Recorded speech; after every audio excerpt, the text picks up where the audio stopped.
Hello again, everybody, and welcome to Warrior Fast Break here on HBC TV 25. I'm Justin Barrientos. Thanks for joining us today. We are brought to you again by Russell and Associates. And today we'll start out by talking women's basketball with head coach Scott Ballard. Coach Ballard, a split on the road this past weekend. Let's start out with the Friday game against Bemidji State. I know when we talked to you last weekend, you were a little concerned about some of the height that Bemidji State had and some of the players that they had. Tell us a little bit about how that game went. Well, we actually did a pretty decent job containing their big kid, but in the process of focusing on that, one of their senior guards, who's a really good slasher, driver, whatever, she took turns beating different people off of the bounce against us, and ended up with scoring 22 points. So that kind of was a counter to, focusing on their post player. We ended up with some unfavorable matchups on this particular guard, and she had a good game. When we played them a couple of years ago, she had a terrible game against us and was like 1 for 8 from the field. But she made up for it Friday night and did a really good job. Probably the two things I was most frustrated or disappointed with in that game was the fact that I think we ended up with 14 turnovers, and 6 or 7 of them were just silly, unforced errors that were wasted possessions. We did not have a good shooting game. So when you're given the ball away, with unforced errors, and then you're not having a good shooting game, that's a bad formula, to try to win with. We rebounded decently, but we didn't get to the free throw line much until the fourth quarter, and it was too little too late. I think we were down. We had a bad second quarter, honestly. I think we were tied at the end of the first quarter, down 9 at halftime, and then the second half was pretty much a push. But we dealt with a little foul trouble. We never had a 5-minute spell or period of time during that game where we just put everything together. We just struggled offensively because of turnovers and shooting poorly, and then foul trouble complicated things. And then, defensively, we got beat off of the dribble too much by one particular guard. So that was the downfall for us in that game. I'm not taking anything away from Bemidji. They're the third best team in the North Division. They've got 3 or 4 COVID seniors that are healthy and playing well, and they beat us, but we helped them because of some silly turnovers. But and then Friday we turned around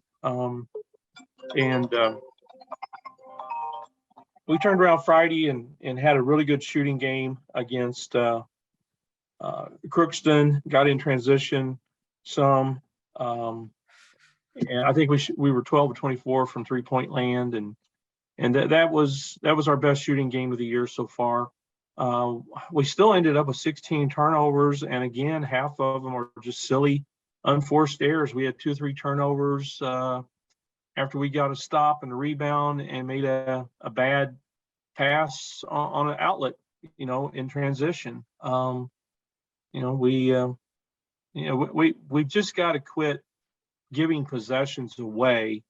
We got away with it in that game because we shot the ball well from 3-point land. But, the games that we have left, I think 9 or 10 of the 12 games we have left are against teams with winning records. So, and then the 2 teams we played this weekend proved last weekend that they're the 2 best teams in the league. And that's, Duluth and St. Cloud. Way back, I think it was first or second week of conference schedule, we went to Concordia and laid an egg and got beat by 40, and Duluth turned around and beat them by 44 on Saturday. So it's like, wow. but St. Cloud has beaten Duluth twice. So it's like we've got huge challenges for us this weekend, and a lot of work and practice to get ready for them. We're going to have to play really, really well for 40 minutes at both ends of the floor to give ourselves a chance to win.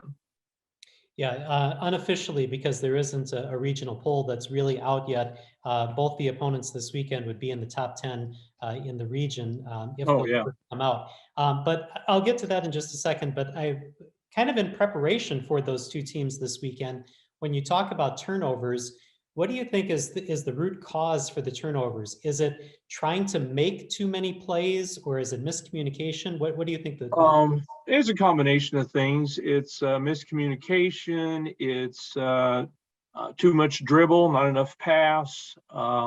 It's forcing things, trying to, drive through single gaps instead of being patient, waiting for, a wider gap. It's poor decision making. We might pick the right person to pass to, but we chose the wrong pass. So, some of it is lack of focus, communication, carelessness.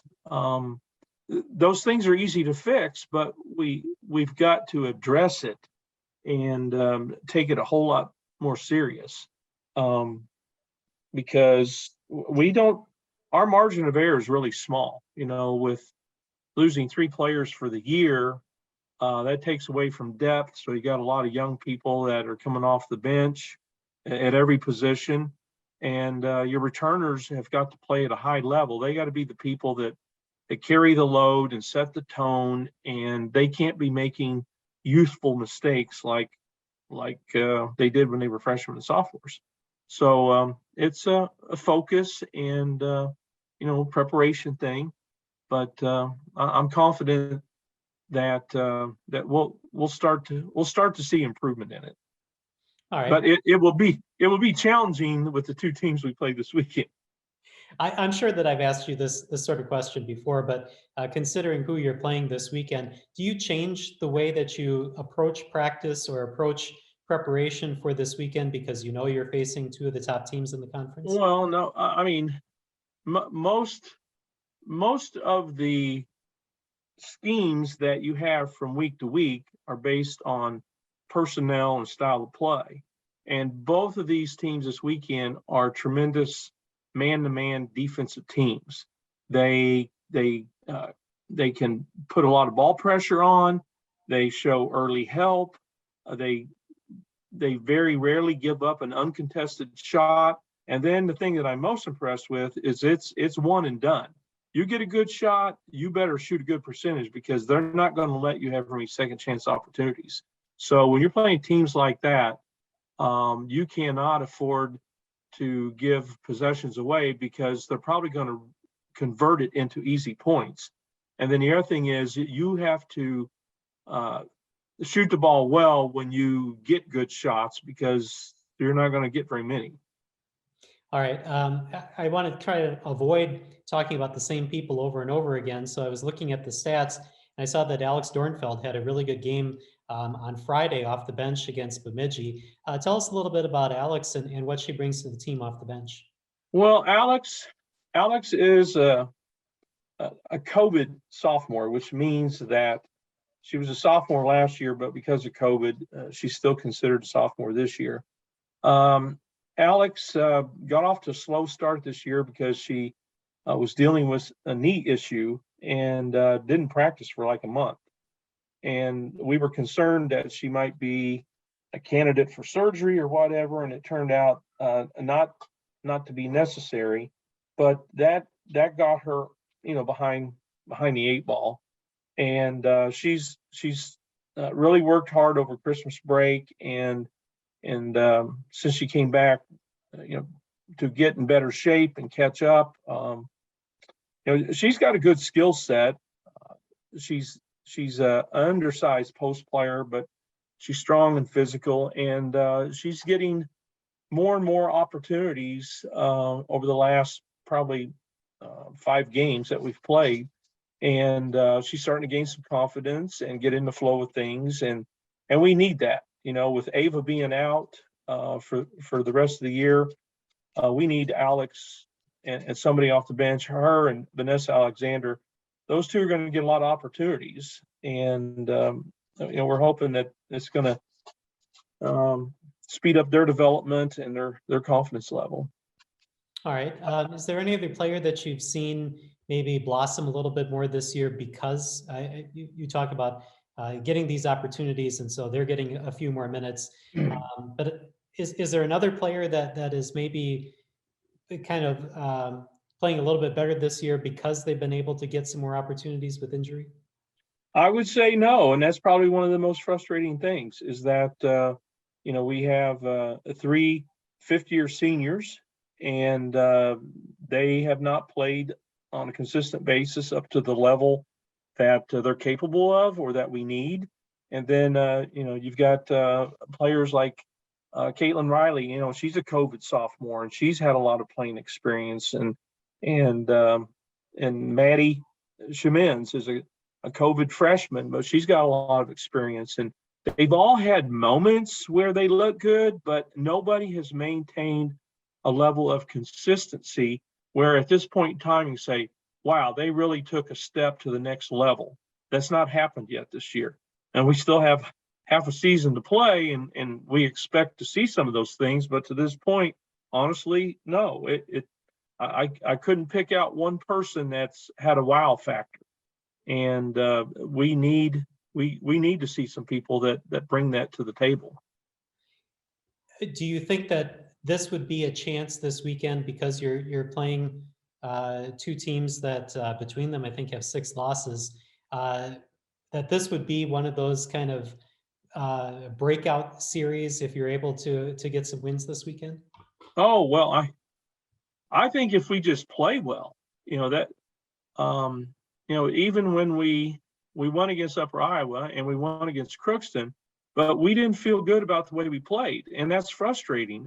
You have to do a lot of things well most of the time in order to win, and we did a couple things well in each game that was the biggest reason for us winning. But as far as playing well all phases of the game the same night, we have yet to do that. I would say probably the best game that we've played at both ends of the floor the same night, we'd have to go all the way back to the Washburn game when we went to Topeka, Kansas, before conference started. Or I guess that was right after our first game at Upper Iowa. But then we lost Fetch and we lost Ava, and that kind of disrupted our rotation, our game plan. It hurt our depth. It forced people that had not been getting very many minutes to all of a sudden be exposed to that probably before they were ready, and so it was a struggle. It's been hard. It really has, and we're not making excuses, but we've got to take what we have and try to do the best with it, and put the best version of ourselves that we can out there. But we've got to be more consistent on the defensive end. For the longest time we had struggled shooting the ball from the perimeter. Well, that's looked better for the last 3 games since we come back from break, so that's encouraging.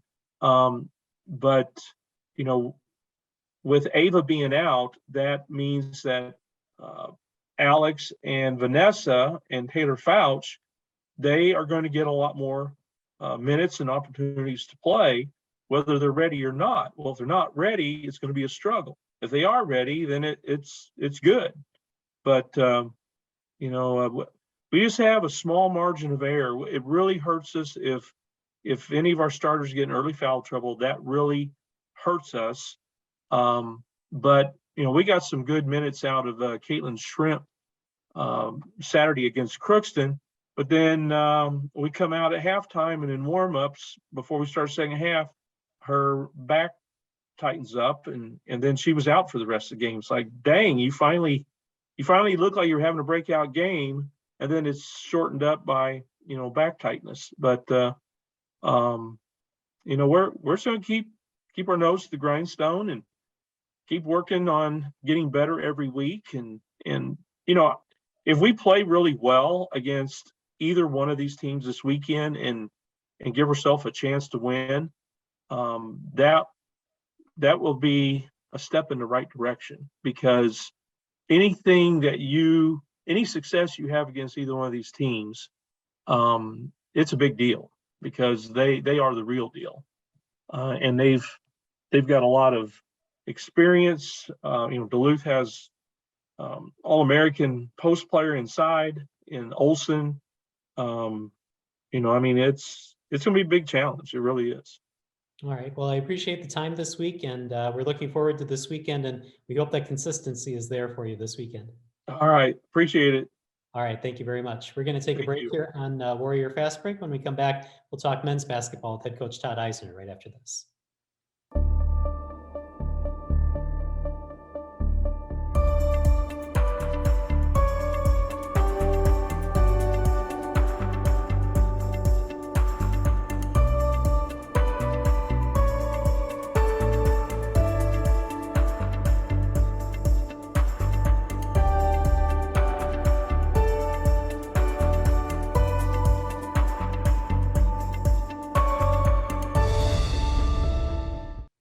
And welcome back to Warrior Fast Break here on HBC TV 25. Time now to switch to men's basketball with head coach Todd Eisner.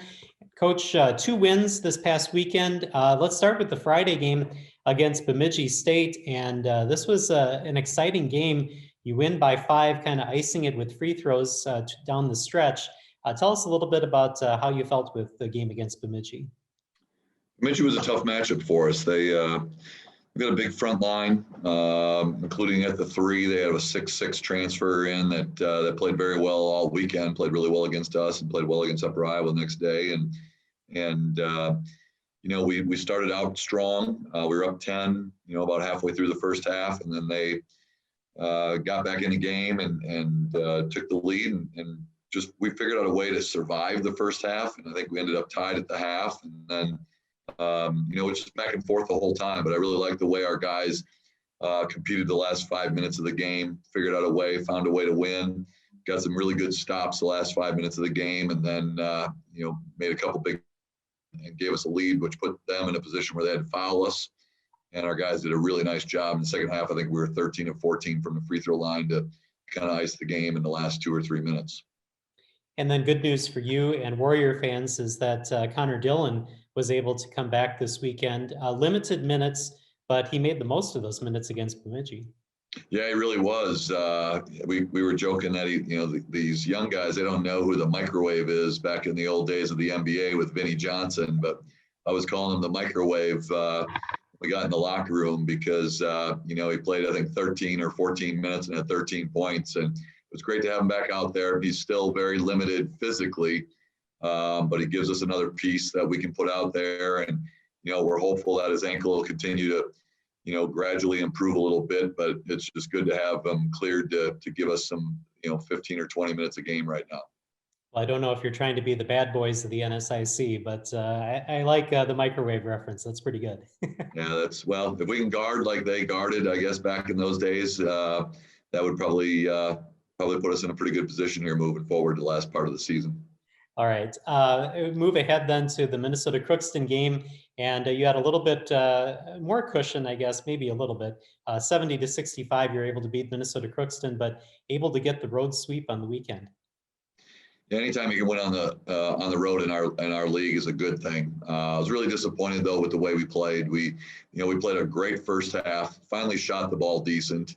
We were 10 of 21 from the 3 in the first half, up 44-30.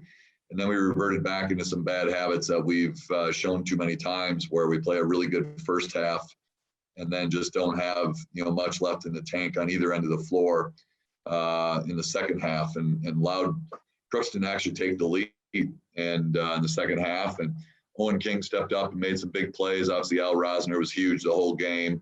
But defensively, I thought it was one of our poorer performances overall, just in terms of our awareness and our energy level. And that's the challenge we have. That's why it's great to have Connor back, because it gives us another piece in terms of our depth. Our depth's not great right now, and we just I'm wearing some guys out where I think we're playing Luke and Dev and Alec over 35 minutes a game in league play. And when you ask them to do that over back-to-back nights, there's a chance for some slippage. And I thought we saw some slippage from day one to day two.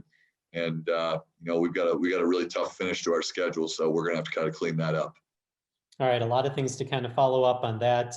First, I'll kind of recap what you were talking about. Alec Rosner, 29 points, career high for him against Minnesota Crookston, but the line for Owen King, 15 points, 4 assists, 2 steals, 2 rebounds. Great to have him kind of contribute in all those categories. Yeah, he's really been shooting the ball well in practice, and it's been good this weekend to see it carry over a little bit in the games. And he's done a lot of really good things for us that probably don't show up in the box score. I think he's defending really well. He's a really good talker for us. He's a very smart player. He doesn't turn the ball over. And I think we all want him to score a little bit more, and it just hasn't happened. But he really stepped up. He hit a huge late clock kind of pull up from about 15 feet to give us a good cushion there late in the game at Crookston, and then made some free throws, and Al made some free throws. Luke made 2, I think, to ice it. So another night where we made some free throws to kind of close things out, but we let them back in the game when we had a chance to put that away, early in the second half. And that's not going to be good enough this weekend with the challenges that we have coming up here in McCown on Friday and Saturday. Well, let's ask about that before we kind of preview what Duluth is, which is the first game. I want to ask you about, the defensive part, because you talked about that all show long here today. You talked about it all season long, especially with the opponents that you have coming up. How do you approach that in practice? What are some of the things you do to kind of hammer home to your team, defense, defense, defense? This is how you're going to win games. Yeah, I mean, we don't have a choice. I mean, it's real simple for us. We're either going to have to play at a really high level from an energy standpoint, from a toughness standpoint, from a talking standpoint, to challenge a team like Duluth, who's obviously undefeated and ranked in the top 5 in the country. And St. Cloud's got 2 really impressive, talented pieces on their team also. So, we just don't have a choice. I mean, it's either going to be done. And like we did against Upper Iowa, and we held them to 41% shooting over 45 minutes and win in overtime and hold them, 20 points below their average. If Duluth's pushing 90 points a game, if they get, probably 80 or above, they're, the chances of us winning aren't good. So it's real simple, formula for us. We either guard at a high level, make them take tough shots, limit them to 1 shot. And then obviously we got to be productive on the offensive end, but it starts for us on the defensive end each and every night. And if we can do those things, then we'll have a chance. And then one last follow-up to what you were talking about when you were wrapping up Crookston was what is now considered load management in professional basketball. And that's the minutes that you have your guys play. You talk about having to play guys 30 plus minutes in a game. What does it take to then go to the bench? Is it because you've had so many close games and you just can't afford to take the guys off the court? What are some of the factors that go into playing guys as many minutes as you have? Yeah, there's definitely some comfort. I mean, obviously I've had Dev Whitelow now for 5 years, and he doesn't make many mistakes, and things run really smoothly at both ends of the floor when he's on the floor. He got banged up a little bit on Friday and kind of gutted through the game on Saturday. And so when you go to the word load management, we did not have him practice this morning. Probably won't have him practice tomorrow yet even, just his knees bother him a little bit. And like I said, we're asking a lot of Alec Rosner. We're asking a lot of Luke Martins, but we need him out there. And, I'd certainly play more guys, but those are things that you earn in practice, and guys are working hard. But at the end of the day, you've got to show me on a consistent day-to-day basis that you've earned playing time. And if you do that, then maybe we can give some guys some rest. And if you haven't done that, then we're probably not going to put you out there for very long periods of time. And that's just, this is not the YMCA where everybody gets an equal amount of time and everybody gets a ribbon and all the things that I despise about competition in this day and age. You go out there and you do your job and you do it at a high level, and then you get a chance to show it during game days. And if you don't, then you don't get a chance to show it during game days. And that's the way we operate. All right, very good. So let's take a look at the opponents coming up. As you mentioned, Minnesota Duluth, they're undefeated this season.